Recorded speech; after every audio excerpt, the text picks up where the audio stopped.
Salam əziz tələbələr, bugün sizinlə birlikdə bitmiş davam edici zaman formaları haqqında danışacağıq. Bildiyiniz üzrə daha öncə biz sizinlə hansı zaman formaları haqqında danışmışdıq? Sadə zamanlar, davam edici zamanlar, bitmiş zamanlar, indi isə artıq növbə gəlib çatdı bitmiş davam edici zamanlara. Ad baxımından digərlərindən biraz uzun görüksə də, sizi hətta qorxutsa da əslində heç də qorxuducu və çətin deyil. Sadəcə olaraq əsas məqam oradadır ki, biz bu zaman formasının məğzini, yəni ki, tərcüməsini nə demək olduğunu anlasaq, yerdə qalan hər bir şey çox asandır. Hətta deyərdim ki, digər sadə və yaxud da ki, davam edici, bitmiş, yəni bu zamanların hamısından daha rahat gələcək sizə. Elə isə gəlin başlayaq görək ki, bu bitmiş davam edici zamanlarda nələr var, nələr yoxdur. Elə isə gəlin ilkin olaraq nəzər salaq görək ki, bəs bu bitmiş davam edici zaman formalarının mənası nədir? Adı üstündə həm bitmiş, həm davam edicidir.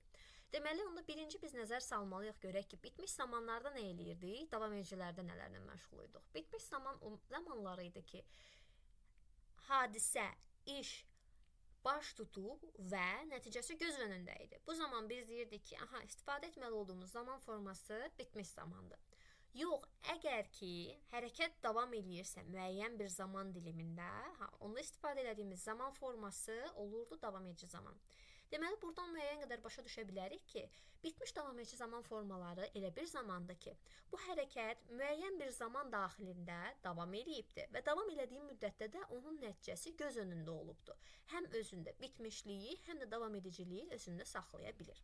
Həmçinin eynən digər zaman formalarında olduğu kimi, burada da biz deyəcəyik ki, bitmiş davam edici zaman formalarının özünün də 3 forması mövcuddur. Hansılardır bunlar? İndiki, keçmiş və gələcək. Yenə ad baxımından sizi qorxuda bilər ki, ay müəllimə, indiki, bitmiş, davam edici, ay nə bilim, keçmiş, bitmiş, davam edici, sonra birini də var hələ. Gələcək, bitmiş, davam edici. Bunu tələbələr çox vaxt işlərində şoka düşürlər ki, necə olur ki, həm gələcək var, həm bitmiş var, həmçində davam edicilik var. Çünki tələbələr bir baxma ilə düşünürlər ki, bitmiş varsa, bu artıq keçmiş zamanlı. Yox. Bitmişlik sadəcə hərəkətin icra prosesi ilə bağlıdır. Artıq amma ki, o hərəkətin baş vermə müddəti nə vaxt olubdur, neçənci il, nə vaxtdan nə vaxta filan, bunlara görə biz artıq indiki, gələcək və keçmiş bölgüsünü aparırıq. Hərəkətin icra olunma tərzi olan bu bitmişlikdir, davam edicilikdir filan, bunların ora dəxli yoxdur. Present Perfect Continuous, yəni ki, indiki, bitmiş, davam edici zaman. Quruluşca bunu necə düzəldirik? Have, has, plus been, plus participle one. Yəni ki, şəxsə görə baxacağıq. Əgər ki, üçüncü şəxsin təkindədirsə mübtədam, burada has istifadə edəcəm. Yerdə qalan şəxslərdə isə have-in istifadə olunduğunu artıq bilirəm. Daha sonra burada been mütləq şəkildə istifadə olunmalıdır. Yəni ki, bitmiş davam ediciləri yaradarkən have, has-lə feilin arasında beni qoymağı qətiyyən unutmayın. Sonrasında isə participle one gəlir. Participle one deyəndə isə verb plus ing nəzərdə tuturuq. Məsəl üçün going, doing, crying, sleeping, writing və s. bu formada olacaq feillərimiz.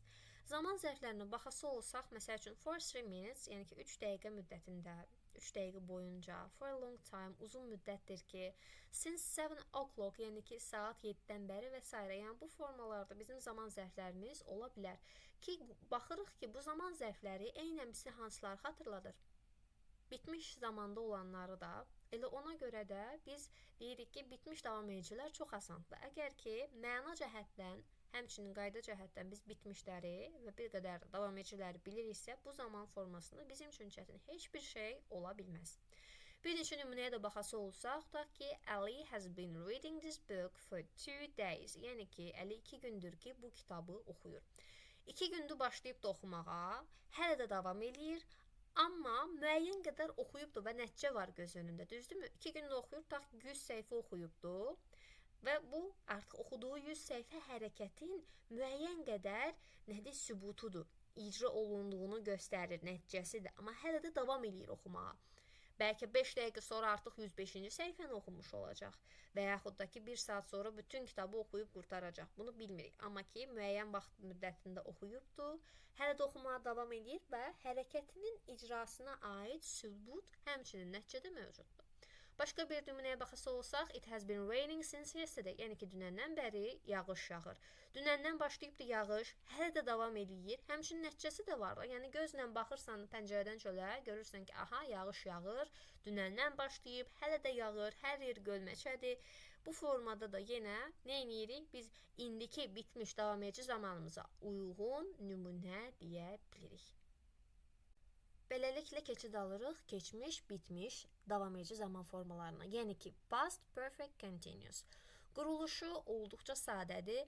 Had plus been plus participle one istifadə edərək biz keçmiş, bitmiş, davam edici zaman formalarımızı düzəltmiş olacağıq. Burada bilirik ki, şəxsdən asılı olmayaraq hər kəs üçün biz həddən istifadə edəcəyik. Been mütləq şəkildə ortada olmalıdır və participle one da nə idi? Verb plus ing. Yəni ki, feilin sonuna ing şəkilçisini əlavə edərək düzəldirdik.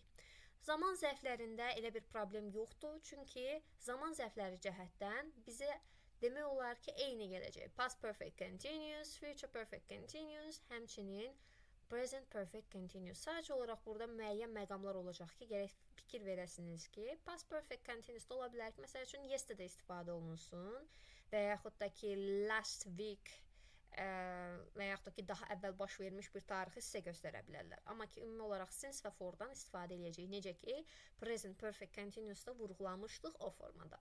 Nümunələrə baxası olsaq, Ali had been cleaning his room for 2 hours. Yəni ki, 52 saat idi ki, otağını təmizləyirdi.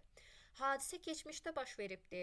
Keçmiş zaman ərzində Əli başlayıbmış otağını təmizləməyə, nəticəsi göz qabağındaymış, təmizləyirmiş. Bu formada istifadə edə bilirik. Yəni, tutaq ki, biz dünəndən danışırıq. Dünənləri xalası gil, Əli gilə qonaq gələndə Əli artıq 2 saat idi ki, otağını təmizləyirmiş. Bu formada nümunə ilə də müəyyən qədər gözümüzün qarşısına gətirib zamanları müqayisə edə bilərik. Ümumiyyətlə, bu keçmiş zaman formalarını öyrənərkən sizə verə biləcəyim ən yaxşı məsləhət odur ki, müəyyən nümunələr gözünüzün qabağına gətirin. Müəyyən hadisələr fikirləşin ki, aha, bu hadisə filan zaman dilimində baş verdi. Bu baş verərkən bu artıq bitmişdi, nəticəsi göz qabağındaydı və yaxud da ki, filan hərəkət davam eləyirdi. Belə etdiyiniz zaman müqayisəli formada, yəni öyrəndiyiniz halda bu zaman formalarını daha yaxşı başa düşmüş olacaqsınız. Və bir digər nümunəyə baxası olsaq, they had been collecting Barbie dolls since 1999. Yəni ki, onlar 1999-cu ildən bəri Barbie gəlinciklərini toplayırdılar. Hərəkət keçmiş zamanda baş tutubdu, toplamağa davam eləyiblər. Ta ki 1999-cu ildən bəri, nə vaxtacandı onu bilmirik, amma ki keçmişdə baş veribdi bu. 1999-cu ildə başlayıblar və keçmiş zaman dilimində davam ediblər ki, Barbie gəlinciklərini yığsınlar, kolleksiyalarını tamamlasınlar. Həmçinin nəticəsi də göz önündə olubdu. Artıq bu hansı zamandır? Past perfect continuous. Yəni ki, keçmiş, bitmiş, davam edici.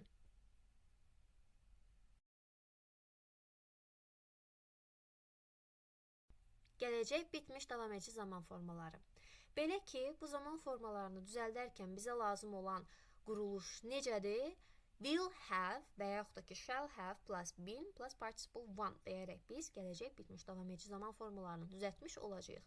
Belə ki, burada shall have-i biz vurğulasaq da, o əslində demək olar ki, bizə lazım olmayacaq. Çünki həmişə necə deyirdik? Shall have artıq nənəmizin sandığında qalıb və bizə demək olar ki, lazım deyil. Belə olan halda sadəcə olaraq biz onun ruhunu şad eləmək üçün hər dəfə adını çəkirik. Amma ki, siz bir dənə will have-i bilsəniz və istifadə eləsəniz, bu sizə yetər, kifayət edir. Deməli, been, daha sonra da participle one. Participle one nə idi? Verb plus ing. Yəni ki, feillərin sonuna ing artırırdıq. Zaman zərfi cəhətdən problemimiz yoxdur. Demək olar ki, keçmiş, bitmiş, davam edici və indiki bitmiş, davam edici ilə oxşar bir formada işlənəcək. Həmçinin burada bir digər məqamda nədir?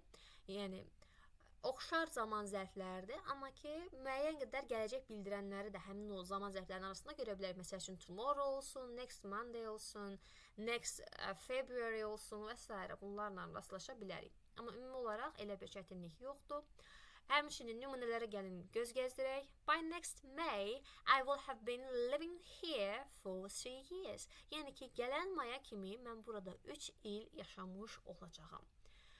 Bu hadisə gələn maya kimi davam eləyəcək Bu oldu hərəkətin davam edici tərəfi. Bitmiş tərəfinə də artıq onun yaşamış olmağını deyəcək ki, hə, burada yaşayıbdı. Deməli, bu nə oldu? Bizim gələcək bitmiş davam edici zaman formasına aid nümunəmiz. Bir digərinə baxası olsaq, Meryem will have been working as a lawyer for 5 years. Yəni ki, Meryem 5 ildir ki, hüquqşünas kimi işləmiş olacaq. Yenə həm gələcək anlayışı var, həm davam etmə var, həmçinin də işin, hərəkətin içərisində bir nəticəvilik var. Deməli, həm davam etmə varsa, həm nəticəvilik varsa bu olur bitmiş davam edici zaman forması. Amma əgər ki bu hadisə indiki zamanda baş verirsə bu olurdu indiki bitmiş davam edici, keçmişdə baş verirdisə keçmiş bitmiş davam edici, yox gələcəkdə isə gələcək bitmiş davam edici.